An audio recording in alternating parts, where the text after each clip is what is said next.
আজকে আমি তোমাদের সাথে শেয়ার করব টক ঝাল কাঁচা আমের আচার, যা 2-3 বছর অনায়াসেই সংরক্ষণ করে রাখতে পারবে কোনো প্রিজারভেটিভ ছাড়াই। নমস্কার বন্ধুরা, মায়ের হেসেলে সবাইকে স্বাগত। চলো তাহলে রেসিপিটা শুরু করা যাক। আচার বানানোর জন্যে প্রথমেই আমি নিয়ে নিচ্ছি 1 কিলো কাঁচা আম। তোমরা তোমাদের প্রয়োজন মতো আমের পরিমাণ কম বেশি করে নিতে পারো। আমগুলোকে আমি পরিষ্কার করে ধুয়ে রেখেছিলাম।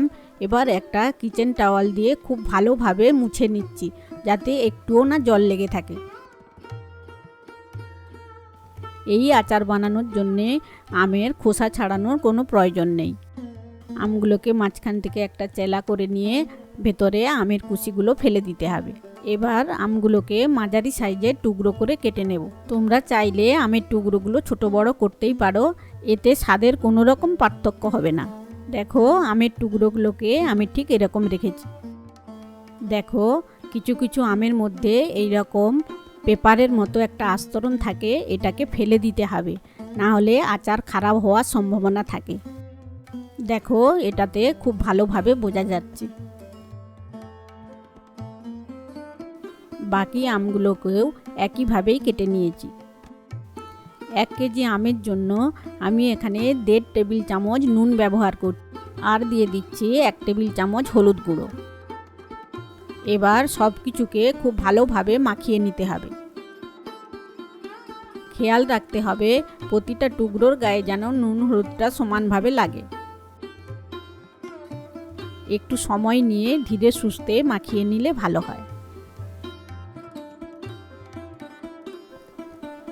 এরপর আমগুলোকে একটা বড় জায়গার মধ্যে নিয়ে নিচ্ছি। আটির দিকটা থাকবে উপরের দিকে আর খোসার দিকটা থাকবে নিচের দিকে।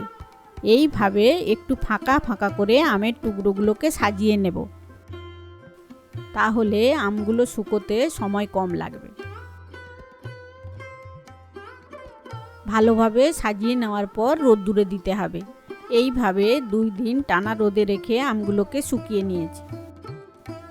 এই আচারের ক্ষেত্রে রোদে দেওয়া ছাড়া আম শুকানোর জন্য আর কোনো বিকল্প পদ্ধতি নেই। দেখো, আমগুলো 2 দিন রোদ্দুরে দেওয়ার পর কীরকমভাবে শুকিয়ে গেছে, একটুও কিন্তু এর মধ্যে আর জল নেই। ঠিক এইভাবেই তোমাদেরকেও শুকনো করতে হবে। এবার আমাদের একটা মশলা লাগবে, তার জন্য প্যান গরম করে দিয়ে দিচ্ছি 2 টেবিল চামচ রাই সর্ষে আর 1 টেবিল চামচ সাদা সর্ষে। তোমরা এখানে রাই সর্ষের বদলে কালো সর্ষে ব্যবহার করতেই পারো, তবে স্বাদ এবং ঝাঁঝ কিন্তু অতটা আসে না। এবার এগুলোকে একটু রোস্ট করে নিতে হবে।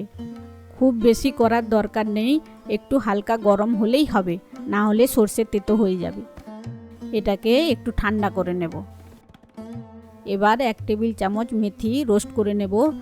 মেথি ভাজতে একটু টাইম লাগে, তাই আমি সর্ষের সঙ্গে দিলাম না। তোমরাও ওটা একটু আলাদা করে ভেজে নিও।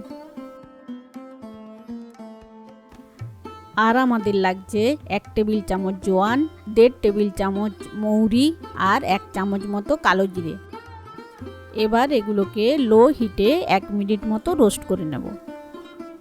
এই মশলাটাকে গুঁড়ো করার কোনো দরকার নেই, এটা আমি আচারের মধ্যে গোটাই ব্যবহার করব। তাই এটাকে অন্য একটা প্লেটে ঠান্ডা হতে দেব। সর্ষে আর মেথিটা ঠান্ডা হয়ে গিয়েছে, এবার এটাকে গুঁড়ো করে নেব।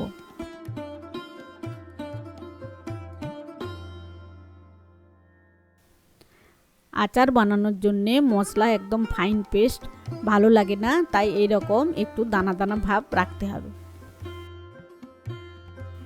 আমাদের সব মশলা একদম রেডি। এবার আমগুলোকে একটা বড় পাত্রের মধ্যে নিয়ে নিচ্ছি। এবার এর মধ্যে দিয়ে দেব সর্ষে আর মেথির গুঁড়োটা, আর দেব 1 টেবিল চামচ ঝাল লঙ্কার গুঁড়ো, আর দেব ভেজে রাখা গোটা মশলাগুলো, আর দেব 1 কাপ কাঁচা সর্ষের তেল। এখানে আমি কাঁচা সর্ষের তেল ব্যবহার করছি, তোমরা চাইলে হালকা গরম করেও দিতে পারো। এরপর সব কিছুকে খুব ভালোভাবে মাখিয়ে নেব। যত যত্ন নিয়ে ভালোভাবে মাখাবে, তত আচারের স্বাদও বাড়বে। আমের প্রতিটা টুকরোর প্রতিটা কোণায় মশলাকে খুব ভালোভাবে মাখিয়ে নেবে। এবার আমগুলোকে একটা সুতির কাপড় ঢাকা দিয়ে 2 দিন মতো রোদ্দুর খাওয়াতে হবে। সুতির কাপড়টা দেওয়ার ফলে রোদে আচারের যে বাষ্পটা তৈরি হয় সেটা সহজেই বেরিয়ে যেতে পারবে আর কোনো রকম ময়লাও পড়বে না। মাঝে একবার কাপড়টা খুলে আমগুলোকে খুব ভালোভাবে এপিট ওপিট করে উল্টে দিয়েছিলাম, তাহলে সব আমগুলো সমানভাবে জড়ার সুযোগ পাবে। এরকম ঝাল আচারের মতো মিষ্টি আচারের রেসিপিও আমাদের চ্যানেলে রয়েছে, চাইলে তোমরা দেখতেই পারো।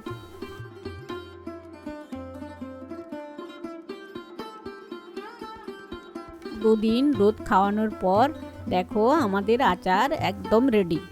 এই সময়ে তোমরা টেস্ট করে দেখবে নুনের পরিমাণ এবং ঝালের পরিমাণ ঠিকঠাক আছে কিনা।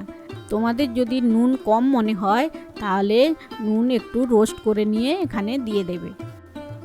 এবার এটাকে একটা শুকনো পরিষ্কার কাঁচের জারের মধ্যে ভরে নেব।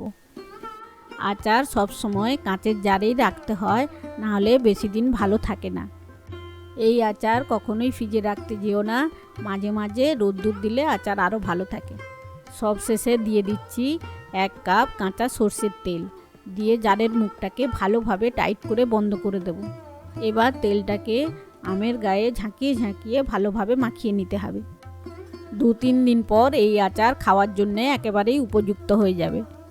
আচারের রেসিপিটি যদি তোমাদের ভালো লেগে থাকে তাহলে লাইক করো আর কমেন্ট করে জানিও কেমন লাগলো। এরকম রেসিপি আরও দেখার জন্যে চ্যানেলটিকে সাবস্ক্রাইব করে রেখো আর কাছের বন্ধুদের সাথে শেয়ার করতে ভুলো না। আজকে তাহলে আসি, ফিরে আসছি নতুন কোনো রেসিপি নিয়ে।